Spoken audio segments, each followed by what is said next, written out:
In this video on Pokemon card investing, I'm going to give you my take on 2024.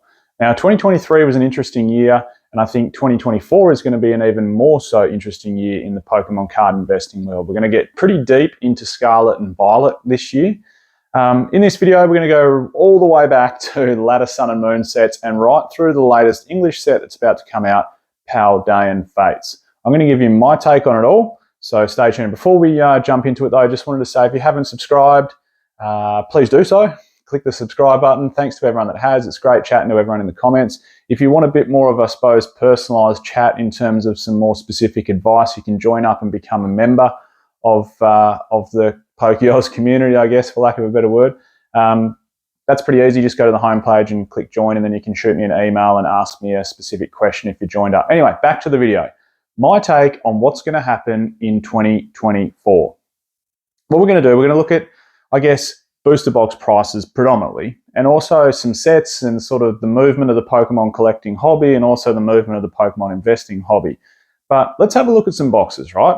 So 2023, I guess, it was that, and without going into the economics that everyone's heard over and over again, inflation's been at an all-time high and interest rates have been increased to try and quell inflation, and people have less disposable income. A lot of those government incentives to keep the economy ticking along have been drawn back, either one-time cash payments or asset write-off incentives and low rates. Just consumer spending, it feels like, was at a little bit of a low. Now, sometimes I guess some of the eBay numbers and sales figures wouldn't suggest that, but the general consensus of the overall economy is that there's less spending. And, sometimes that can, I suppose, affect things like the Pokemon card world. So what's going to happen in 2024? Well, here's my take on it. Let's go back to Ladder Sun and Moon sets, and let's just look at the 4 tag team sets, right? So Team Up, Unbroken Bonds, Unified Minds, and Cosmic Eclipse. 4 absolute banger sets, and 4 sets that saw a massive increase in price in 2023. Some of them close to 100%, a lot of them in the vicinity of 60, 70% gains in 2023, jumping from, $350 US a box to $700 US a box or $650 US a box. So we saw some massive gains across that Ladder Sun and Moon set. I think for 2024, we're still going to see gains across those sets, but it's not going to be the same sort of gains. We're not going to see probably another 70% rise, I don't think, for something like, Unified Minds or Unbroken Bonds. Both of them will still perform well. Like, they'll go up, but it might be in the vicinity, your 25 to 30% gains, maybe even not even that. But I think they'll still tick along, just not as rapidly, because quite often with booster boxes, we see that real spike, so to speak, in that 3 to 4 year period post-launch. So, it might be dead money for a little bit of time when you buy a booster box at retail. It might sit at 90 for a while, or $100 US for a while, or if you're in Australia here, it might sit at 180 Australian for a fair while, or 175 Australian for a fair while. And then maybe you get a touch bit of movement where it moves into the low 200s Australian or the low hundreds US, like $120 a box. And then it's not until that 3rd or 4th year since it's been released that we really start to see a bit of an uptick in box price. So I think Sun and Moon will peter off a little bit, but it'll still gain some gradual increases. And I think we can say the same for the first 5 main sets of Sword and Shield era. So if you look at some Sword and Shield base at $270 a box, I don't see this making massive gains throughout 2024. I think, maybe by the end of the year it'll be a $300 box because it's getting a little bit older and a few more have been open and it's getting a little bit rarer. But, there's not that chase for people inside the Sword and Shield base set. Something like Rebel Clash as well, which is currently $230 US a box, I think will follow a similar trend to Sword and Shield base in that, yes, more and more will be open, it'll get rarer, but we're not going to see massive gains, I don't think, like previous Sun and Moon sets. Now that these cards are, now that these sets are getting into their 4th year. We're not going to see them $500, $600 a box like Cosmic Eclipse or Unified Minds because they just don't have the chase cards inside them. They don't have that motive for people to want to rip them open. So doesn't mean they're not going to perform, because they have performed quite well. For sets with little to no hits inside them, they've performed very well, but I think they're just going to tick along for 2024. And the same thing goes for the next 3 Sword and Shield sets: Darkness Ablaze, Vivid Voltage, and Battle Style. So Darkness Ablaze currently $144 US a box. Where's it going to get to? We all know there's so much supply of this set and there's very little chase cards inside it. The only thing worth a smidgen of money is Darkness Ablaze. I mean, you could probably near on pull a full master set. If you had some God box that had a full master set inside, it'd be worth the price of the box, if that. Vivid Voltage currently $125 US per booster box, and same things as Darkness Ablaze. I mean, you've got that beautiful Rainbow Pikachu, of course, and a sweet idea in the Amazing Rares, but, you know, they're seeded per box. I think it's 2 per box. The market's absolutely flooded with them. There's heaps of PSA 10 copies. It's not the next Gold Stars where the Pokemon's coming out of the border again. They're way too mass produced. So I don't think we're going to see much movement from Vivid Voltage. Now, here's where things started to, I suppose, heat up a little bit in Battle Styles, in that, you know, we introduced the first alternate art cards for the Sword and Shield era. But Battle Styles still sitting at $106 a box. I actually don't think that's a bad pickup at that price. I probably wouldn't make a move on any of the first 4 Sword and Shield sets if it was my money being spent, because I think Base and Rebel has seen a fair bit of appreciation, and Darkness and Vivid, they're just so mass produced. It's going to be a while for them to start making gains. But Battle Styles at $106 US, I think is a little bit of a sneaky pickup. Like, it could well be a $140, $150 booster box by the end of 2024. Could be. It's got those alt arts in there, some sweet ones too. Sleeping Tyranitar, Paldean, the Urshifus. And now is where it really started to heat up. And this is the discussion I want to sort of get into at the end when we hop into Paldean Fates and Scarlet and Violet 5. Is, you know, it really started heating up, Chilling Reign onwards for Sword and Shield. That, I suppose, first third is over, or the first half almost is over, and the back half of Sword and Shield was really, really strong. Similar things happened during Sun and Moon period as well. The back half was a lot stronger than the front half. But Chilling Reign, currently $164 per box. It's sold out on Pokemon Center US. Does that have much of an impact? Oh, probably less than what people think. There's probably not too many people that know it's sold out or follow it that closely. But I suppose if it's showing one thing, it's showing supply is starting to dwindle for Chilling Reign. I think this will perform pretty well in 2024. Hey, it could well be a $200 US box by the end of the year. So I still don't think it's a bad pickup at $164 if you can grab it.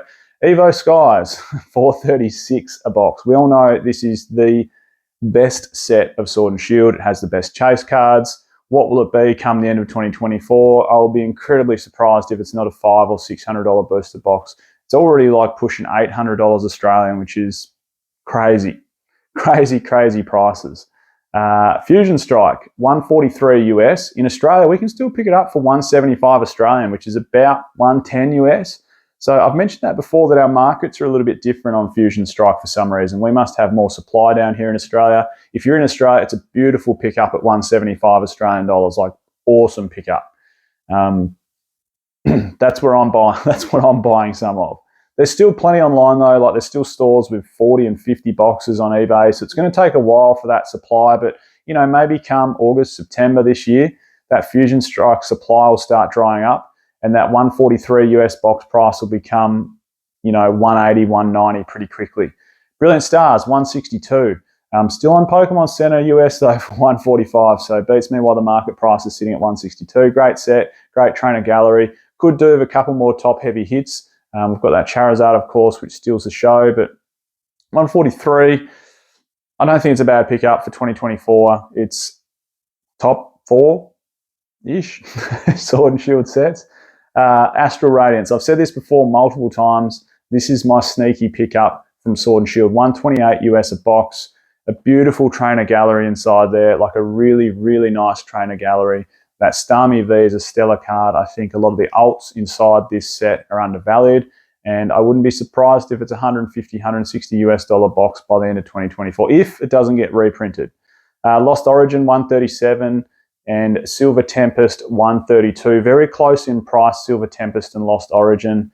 The chase cards have taken some hits in price, but, you know, they'll start to level out. You know, supply has increased for chase cards as more and more product gets open, particularly after the reprint that Lost Origin and Silver Tempest picked up mid-2023. So, you know, that supply will eventually level itself out, the price dip, that is. And, you know, these sealed prices, especially that Lost Origin, again, a beautiful trainer gallery with the Pikachus inside there, with the top chase card from a main English set in 2022 being that Giratina. So, I think both of those sets will perform pretty well a long time. What are they going to be? 150, 160 maybe come the end of the year. But hey, both great sets. Now, Scarlet and Violet. And it cops some hate, Scarlet and Violet. But it was mid-2022 that Pokemon Company International purchased Millennium Print Group. And I've said this before, with aims of scaling, increasing infrastructure and capabilities. And therefore, all that political jargon just means printing more cards. And I think now that we've been printing more cards, I've done a video on this before, the quality control on the cards has been off, sadly. And couple that with maybe some, like a lackluster feel to the start of Scarlet and Violet has left a few people scratching their heads a little bit. So Scarlet and Violet base, currently $88 a box. Not many hits inside here like Sword and Shield base. Is it a better set than Sword and Shield base? Yeah, quite possibly. It's got some really nice illustration rares in there. Paldea Evolved at $100 a box. Is it a better set than Rebel Clash? Yes, most definitely. It's got a heap of depth and some really cool chase cards. The Magikarp's holding strong. I think that's a great pickup, as shown by the box price being the only one out of the first 4 Scarlet and Violet sets to be, over 100 or sitting with 3 figures at $100. Obsidian Flames, $94 a box. That Charizard, and I said this, I did call it, just keeps going lower and lower. It'll eventually level out though. Look, it's a Charizard. Paradox Rift, $98 for the booster box. It's fresh, it's still on the market, it's still the newest kit on the block until 4.5 comes out, which is Paldean Fates. So, it'll remain close to that until Paldean Fates comes out and starts hitting the market. So, all right, Paldean Fates, right? That's the next main set that's coming out. And it flows on from one hell of a stellar set, which is Hidden Fates, one not so stellar set, Shining Fates, and now Paldean Fates. So it's clear that Shining Fates is a worse set than Hidden Fates. You'd have to have, unfortunately, rocks in your head to think that it's a better set. It's just not. In every way, shape, and form, Hidden Fates far outplays Shining Fates. Now, is Paldean Fates worse, similar to, or better than Shining Fates? I mean, time will tell. The hits inside there don't look all that strong, though, of course. When it comes to the special art rares, you've got the Mew, the Gardevoir, and, of course, another Charizard, and I'll get to that topic in a second on Charizard. You've got those baby shinies, which people seem to love. I'm not a huge fan of them, but other people are. I don't know if they bring all that much value to a set having baby shinies. There is the shiny Pikachu inside there, which I'm sure will be a little bit of a fan favourite. But Paldean Fates, there's just not much in there. And I've heard the allocation of this is absolutely massive. Like the amount of Elite Trainer boxes that stores are going to be getting is huge. So it's going to be absolutely printed to oblivion, marketed to oblivion. Prices will go low on Elite Trainer boxes. It'll be a similar one to me as Pokemon Go. Like Elite Trainer boxes will be diced. I think this will be on shelves for many years to come, and it is not, in my opinion, a good investment to pick up anytime soon. Don't even worry about it for the next 2 years. Now, what else we got coming out? Temporal Forces coming out, I think, in March. So far, Scarlet and Violet, we've got a few Charizards, don't we? Okay, so Obsidian Flames, Charizard. 151, Charizard. Paldean Fates, Charizard. So, the top chase card being pushed once again, Charizard. Like, yes, he's the king, the Fire Lizard, but is he getting pushed too much once again? And look at the best set of the Sword and Shield era being Evolving Skies. No Charizard, didn't need him. Didn't need the Great Fire Lizard. So, hey, anyway, that's my take on it. Maybe he's getting overused a bit too much again. He's getting overkilled, the poor guy.